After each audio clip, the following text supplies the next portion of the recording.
इस पे से हमारा भरोसा हट गया है कि हमारे राजा को न्याय नहीं मिला तो आगे हमको मतलब सिया वाले केस में भी ऐसा लग रहा है कि वो भी 10-11 महीना में छूट के बाहर आ सकती है। हमको कानून पे अब विश्वास नहीं है, क्यों हमने सोचा था कि कानून हमारा साथ देगा, मगर है ना कानून पे से भी हमारा विश्वास अब हटते ही जा रहा है कि है ना, जब सोनम ने इतना बड़ा गुनाह करा उसको छोड़ दिया है तो छोटे मोटे उनको तो वैसे भी छोड़ सकती है सरकार, मतलब कानून मतलब। और जैसे अपना राजा खाई में उसने धक्का मारा था, मतलब मार के फेंका था सोनम ने, वैसा कि वैसे ही सिया ने मतलब है ना उसको मार के और वो उसमें खाई में फेंका है गया।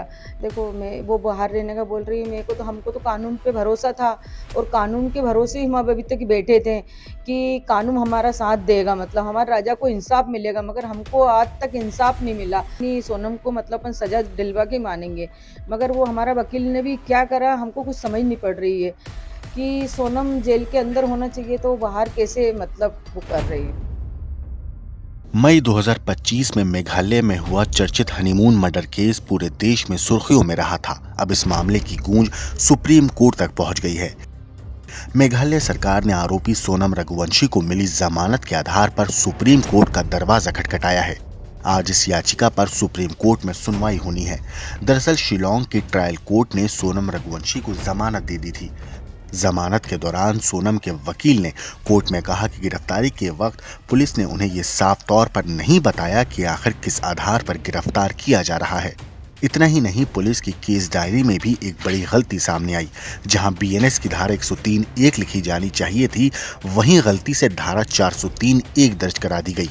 इसी आधार पर 29 जून को मेघालय हाई कोर्ट ने भी ट्रायल कोर्ट के फैसले को सही माना और कहा कि गिरफ्तारी से जुड़े दस्तावेज लापरवाही से तैयार किए गए थे। हालांकि मेघालय सरकार का इस मामले पर कहना है कि सिर्फ टाइपिंग की गलती के आधार पर इतने गंभीर मामले में आरोपी को राहत नहीं दी जा सकती। सरकार का दावा है कि सोनम रघुवंशी ने अपने पति राजा रघुवंशी की हत्या की साजिश रची थी और वारदात के बाद अपनी लोकेशन भी छिपाने की कोशिश की थी।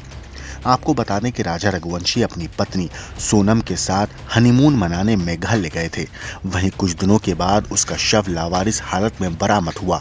इसके बाद 8 जून को उत्तर प्रदेश के वाराणसी गाजीपुर हाईवे पर स्थित एक ढाबे से सोनम को गिरफ्तार किया गया। पुलिस का आरोप है कि सोनम ने अपने कथित प्रेमी राज कुशवाहा के साथ मिलकर राजा रघुवंशी की हत्या की साजिश रची और उसे अंजाम दिया। हालांकि सोनम को मिली जमानत के बाद राजा रघुवंशी की मां कैमरे पर आई और उन्होंने सोनम को मिली जमानत के ऊपर क्या कुछ कहा था, एक बार आप सुनिए। देखो क्या लग रहा है, मतलब है ना मेरे को तो कुछ समझ में नहीं आ रहा अब तो बिल्कुल भी कि मतलब सोनम को मतलब जमानत की जगह मतलब जेल में डालना था तो उसको जेल में तो नहीं डाला और उसको जमानत दी गई। आपके जो वकील हैं उनने क्या पक्ष रखा था आपकी ओर से, ये कुछ आपकी जानकारी है अभी? इसकी जानकारी मेरे को नहीं है, वकील ने क्या पक्ष रखा था ये विपिन को पता है।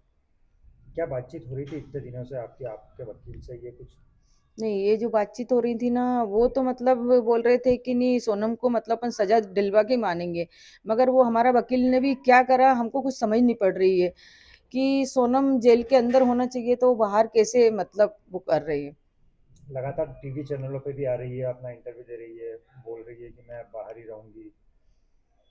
हाँ देखो मैं वो बाहर रहने का बोल रही है, मेरे को तो हमको तो कानून पे भरोसा था और कानून के भरोसे ही हम अभी तक बैठे थे कि कानून हमारा साथ देगा, मतलब हमारे राजा को इंसाफ मिलेगा, मगर हमको आज तक इंसाफ नहीं मिला तो बाकी लड़के उनको क्या इंसाफ मिलेगा, जब हमको नहीं मिला तो मतलब आगे क्या हम उम्मीद रख सकते कानून से, मतलब कि इंसाफ मिलेगा, क्योंकि है ना जब सोनम ने इतना बड़ा गुनाह करा उसको छोड़ दिया है तो छोटे मोटे उनको तो वैसे भी छोड़ सकती है सरकार, मतलब कानून मतलब।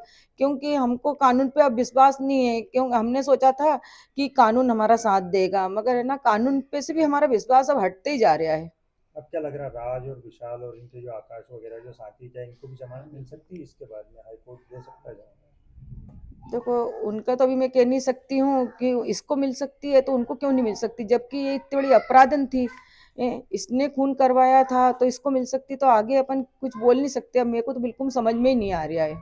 राजा सोनम जैसा एक केस था जो पुणे में हुआ है, सिया और सिया वाली भी एक घटना हुई है, इसके जैसी ही घटना है, जैसा राजा को, जैसी राजा की हत्या हुई थी वैसी ही उसकी भी हत्या हुई थी। जैसे वो पूना में अभी केस हुआ है गया तो वो केस पूरा के पूरा है ना राजा के जैसे ही केस हुआ है, जैसे राजा को उसने हनीमून के बहाने ले गई थी और इसको है ना मतलब बर्थडे मनाने के उससे ले गई, घूमने के उससे ले गई और जैसे अपना राजा खाई में उसने धक्का मारा था, मतलब मार के फेंका था सोनम ने, वैसा कि वैसे ही सिया ने मतलब है ना उसको मार के और वो उसमें खाई में फेंका है क्या। जब हम मतलब अभी तक है ना जस्टिस राजा मांग रहे थे, अभी तक हमको मतलब राजा को न्याय नहीं मिला है, तो आगे मतलब हम यही चाहते हैं कि वो लड़के को न्याय मिले।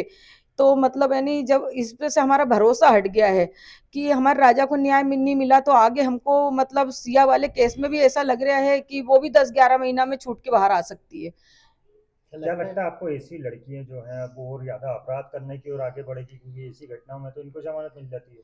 तो इनको जमानत मिल रही है तो ऐसी लड़की तो और अपराध करेंगे और आगे केस आएंगे, क्योंकि जब न्याय नहीं मिल रहा है, कानून सुन नहीं रहा है, सरकार सुन नहीं रही है, मतलब अपन सरकार के भरोसे क्यों बैठे, क्योंकि अब कानून चल गया है तो कानून के भरोसे बैठे ना अपन, की जो न्याय देगा वो कानून देगा।